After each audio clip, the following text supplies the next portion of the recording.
ఆ కుమారుని మీద చెయ్యి వేయకు అని అన్నాడు. అవో పొదాల్లో గొర్రెపెట్టేలు ఉన్నది, కొమ్ములు తిరిగిన గొర్రెపెట్టేలు ఉన్నది, తెచ్చి దాన్ని బలి అని అన్నాడు.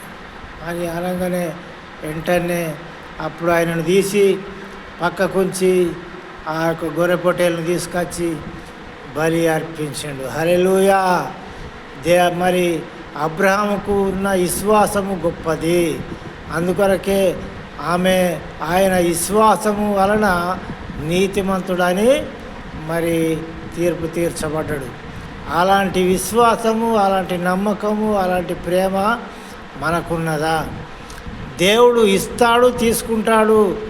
ఈయనకంటే ఇంకెంతోమందిని కూడా ఇవ్వాలంటే ఇస్తాడు. కానీ దేవుని మాటకు నేను లోబడాలా, దేవుణ్ణి ఎక్కువ ప్రేమించాలని దేవుడు ఆ యొక్క అబ్రహాము మరి నిర్ణయించుకున్నాడు. అలాంటి విశ్వాసము, అలాంటి భక్తి మనలో ఉన్నదా? మనం కూడా అలాంటి భక్తిని పెంచుకోవాలి, అలాంటి విశ్వాసమును పెంచుకోవాలి.